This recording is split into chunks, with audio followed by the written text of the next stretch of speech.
Hey everybody, Mike here, and with a new setup. How about that? So today we're going to be talking about Morbius, Spider-Man, and the Marvel Cinematic Universe. And a big question that a lot of people have is Morbius and Venom 2 and Venom 1 really part of the Marvel Cinematic Universe now? When Venom first came out, it was commonly known that no, this is not part of the cinematic universe. But then we saw not the Venom 2, but the Morbius trailer, and then things were put into question. Sony is making their own Sony universe of Spider-Man characters, and then we of course have the Marvel Cinematic Universe. Spider-Man has something in common there. He is set to appear in Sony's universe, as well as being in the Marvel Cinematic Universe. So remember, at one point, after Spider-Man Far From Home came out in theaters, and it was still in theaters, it was yanked back from Disney. Sony's like, thank you, but we'll take it from here. And Spider-Man was no longer going to be in the MCU. He was going to be in Sony's universe. But they worked a deal out, and now we're going to be getting a Spider-Man 3 made by Marvel Studios and Sony Pictures jointly. So, good news for everyone around, but then we have the question of Sony's movies and where did they fit in. When the trailer came out for Morbius, the big thing was, well, the first big thing we saw in the trailer was that we saw a poster of Spider-Man in the background with Morbius walking by, and it had murderer spray painted on it. The interesting thing is that it was a screenshot or a loading screen, or even, it was actually really promotional art that kind of looks like the loading screens that they use in the game for the Spider-Man PS4 game. And on top of that, it was the Raimi suit. So it's like, okay. Then we had, of course, Michael Keaton at the end of the trailer playing Vulture, and we know that it's definitely Vulture because, one, why would Sony cast him like that and make him the stinger of the trailer without it having some meaning? And then two, he is wearing the exact same prison jumpsuit as we saw in the end credits sequence in Spider-Man Homecoming. So that's really big right there, and it shows a definite connection. Then we had some reshoots going on for Morbius, where we see a bus with a mention of Spider-Man on it, where Spider-Man, and it's got the Daily Bugle on the bottom. Another interesting thing, though, it is the same Daily Bugle logo from the Raimi movies, and not the logo that we saw at the end of Far From Home. Now, I have heard with some plot leaks going on that someone who is possibly knowledgeable of the movie said that the Raimi suit from Spider-Man PS4 is switched to the Homecoming or Far From Home suit, in the actual movie. And they just did that for the trailer. Maybe they didn't have time to actually, I don't know. It actually, as I'm saying it out loud, it doesn't really make much sense. I don't know why they wouldn't, unless they had the trailer done and in the pipe by the time they made the deal with Marvel, like beforehand.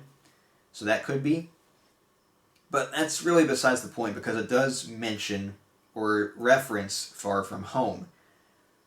So, do they connect? Is the Sony universe a part of the Marvel Cinematic Universe? Is there an official answer at this point? No. Is there a logical answer at this point?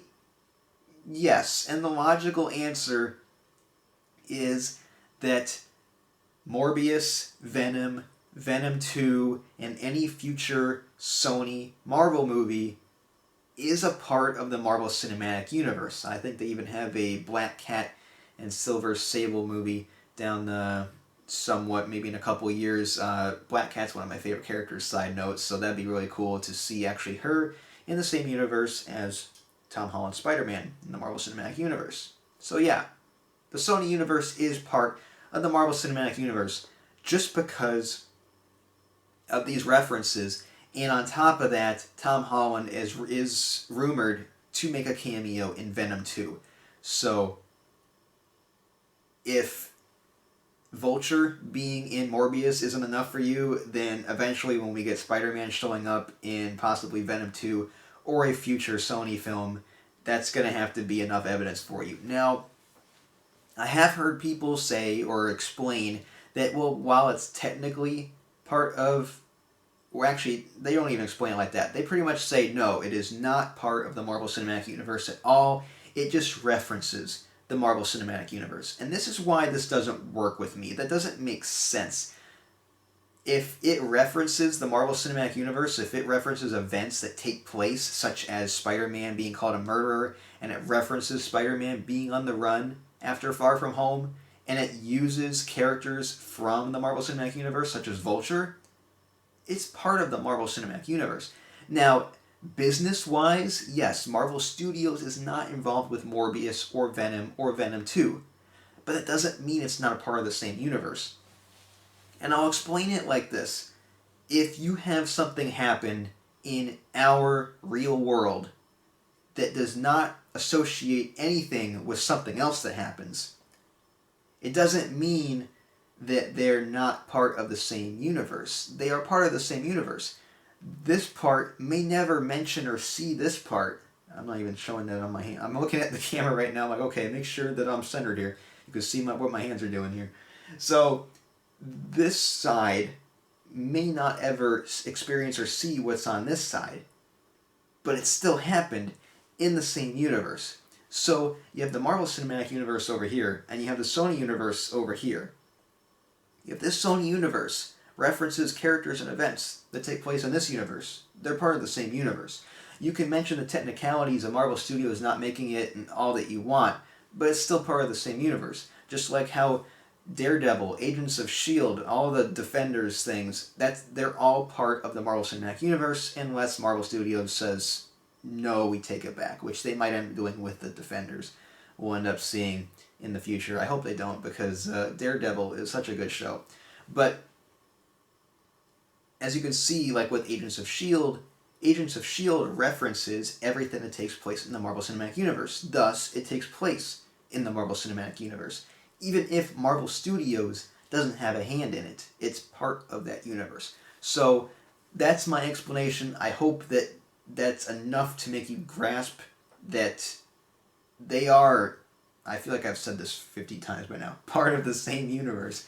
So I just wanted to clear that up. I know a lot of people are saying that technicality, that Marvel Studios is not making it, and that's why it's not the same. But it really is, and I wanted to just kind of give my thoughts on that.